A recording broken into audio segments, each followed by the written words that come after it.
जय हिंद बच्चों, welcome back in Shikha's classes. मैं Shikha Srivastava from Nandi Vani public school Bharwari Kaushambi.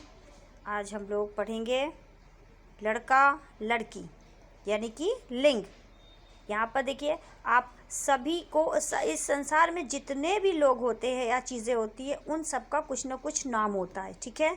और उन नामों को स्त्रीलिंग या पुल्लिंग यानी लड़का या लड़की होने का पता चलता है उन नामों से हमें। अब जैसे अगर हमने बोला राजेश, तो इससे पता चल रहा है कि वो लड़का है। अगर हमने बोला सीता, तो इससे पता चल रहा है कि वो लड़की है ना। मोर लड़का, मोरनी लड़की, है ना। तो इसी तरीके सब चीज़ों के नाम पुल्लिंग या स्त्रीलिंग में होते हैं। जैसे देखिए यहाँ पर क्या दिया है, लड़का, तो लड़का क्या है, पुरुष, पुरुष में आते हैं, और लड़की जो है स्त्रीलिंग में आते हैं। यहाँ पर देखिए कुछ एग्जाम्पल दिया है, ये पुरुष की लाइन है और ये स्त्रीलिंग की लाइन है, स्त्री की लाइन, ठीक है। पति पत्नी, मोर मोरनी, दादा दादी, धोबी धोबिन, मुर्गा मुर्गी, है ना। यहाँ पर देखिए, यहाँ लड़के वाले शब्द पुरुष जाति के हैं और लड़की वाले शब्द स्त्री जाति को बता रहे हैं। इसे ही क्या कहते हैं, ये लिंग कहलाते हैं। जिन शब्दों से हमें स्त्री या पुरुष जाति के होने का पता चलता है उन्हें क्या कहते हैं, लिंग कहते हैं, ठीक है। तो ये देखिए, ये इसकी डेफिनेशन है, यानी कि इसकी परिभाषा है। इसे आप अपनी कॉपी में लिखिएगा और लर्न करिएगा, ठीक है। अब यहाँ पर देखिए, पुरुष जाति के शब्दों को पुल्लिंग कहते हैं और स्त्री जाति के शब्दों को स्त्रीलिंग कहते हैं, ठीक है। पुरुष पुल्लिंग जो होते हैं क्या होते हैं, पति, मोर, दादा, यहाँ पर जो थे ये पुरुष जाति के थे, तो ये क्या है, पुल्लिंग।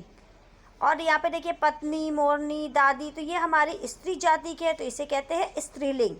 यानी कि पुल्लिंग और स्त्रीलिंग दो प्रकार के। लिंग कितने प्रकार के हुए, दो प्रकार के। लिंग देखिए दो प्रकार के, पुल्लिंग और स्त्रीलिंग, ठीक है। अगर हमने आपको क्वेश्चन दिया लिंग कितने प्रकार के होते हैं, तो आप क्या बताएंगे, दो प्रकार के होते हैं। अब यहाँ पर देखिए पुल्लिंग और स्त्रीलिंग के कुछ शब्द दिए हुए हैं, इनको समझिए।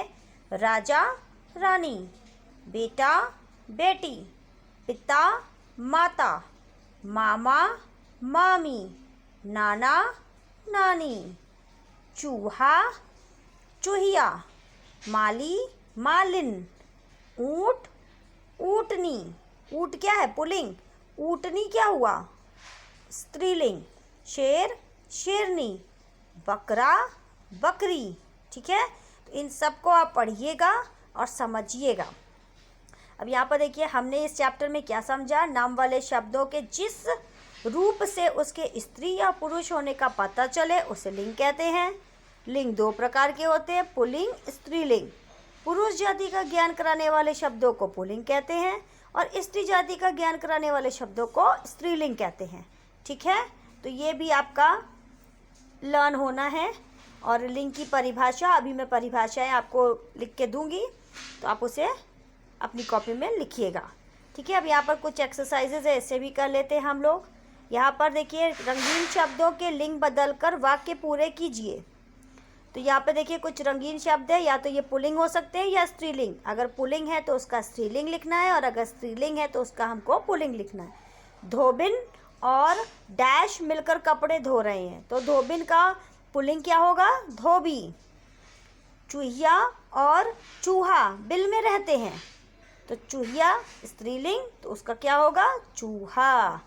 दादा और डैश सैर कर रहे हैं, तो दादा का क्या होगा, दादी। लड़का और डैश पढ़ रहे हैं, तो लड़का और लड़की। हमको लड़का क्या है, पुल्लिंग है, तो स्त्रीलिंग लिखना है। दादा पुल्लिंग है, तो दादी लिखना है स्त्रीलिंग में। चूहिया स्त्रीलिंग है, तो हमें चूहा लिखना है, पुल्लिंग शब्द लिखना है, ठीक है। तो इसे आप अपनी बुक में कंप्लीट करिएगा। अब यहाँ सही वाक्य पर सही का चिन्ह लगाइए और गलत वाक्य पर गलत का। हिंदी में लिंग चार प्रकार के होते हैं। लिंग कितने प्रकार के होते थे, अभी मैंने क्या बताए थे, दो प्रकार के। तो यानी कि ये गलत है, ये देखिए, तो इसे गलत कर दीजिए, ठीक है। पुरुष जाति के शब्दों को पुल्लिंग कहते हैं, पुरुष जाति के शब्दों को पुल्लिंग कहते हैं, सही। पुरुष जाति का बोध कराने वाले शब्दों को क्या कहते हैं, पुल्लिंग कहते हैं, तो यानी कि ये सही है, तो इसे सही कर दीजिए। अब यहाँ देखिए, चूहा स्त्रीलिंग शब्द है। अब चूहा क्या है, स्त्रीलिंग है कि चूहिया स्त्रीलिंग है? यहाँ पर देखिए, चूहिया और चूहा, चूहिया लिखा हुआ था यानी स्त्रीलिंग, और चूहा पुल्लिंग। तो चूहा स्त्रीलिंग शब्द है? नहीं, गलत, यानी कि गलत का निशान लगाइए। ठीक है। अब यहाँ पर देखिए,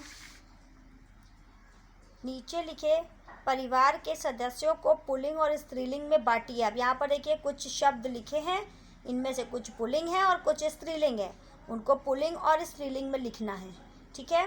पिता, पिता क्या है, पुल्लिंग है, तो यहाँ पुल्लिंग में लिख दीजिए। माता स्त्रीलिंग में, दादा पुल्लिंग, देखिए दाद लिखा है मैंने, दादा कर देते हैं इसको। ठीक है। अब यहाँ पर देखिए दादी, तो दादी क्या आएगा हमारा, स्त्रीलिंग में। चाचा है ना, पुल्लिंग, चाची स्त्रीलिंग, भाई पुल्लिंग, बहन स्त्रीलिंग, ताई, ताई कौन होती है, बड़ी माँ है ना, बड़ी माँ को क्या कहते हैं, ताई, तो वो हमारी स्त्रीलिंग, और ताऊ हमारे पुल्लिंग। ठीक है। तो आप उसको लिख लीजिएगा। यहाँ पर देखिए शायद ये इन दोनों के लिए लाइन नहीं है, लेकिन आप उसको नीचे लिख लीजिएगा। ठीक है। अब यहाँ पर देखिए ये क्या दिया हुआ है, रेखा खींचकर पुल्लिंग स्त्रीलिंग को सही मिलान कीजिए। अब यहाँ पर देखिए ये पुल्लिंग दिए हैं, इनको स्त्रीलिंग से मिलाना है। लड़का का क्या होगा, ये लड़की दिया है, देखिए, तो लड़का का लड़की से मिला देंगे। राजा रानी, तो रानी से मिला दीजिए। दादा दादी, दादी से मिला दीजिए। और बैल गाय, तो उसको ऐसे मिला दीजिए। इसे आप बुक में ही लिखिएगा, बस सिर्फ परिभाषाएं आप अपनी कॉपी में लिखिएगा। परिभाषा हम अभी आपको लिख के दे देंगे। ठीक है। तो उसे आप अपनी कॉपी में लिख लीजिएगा और बाकी इस चैप्टर को रीड करिएगा। Till then bye.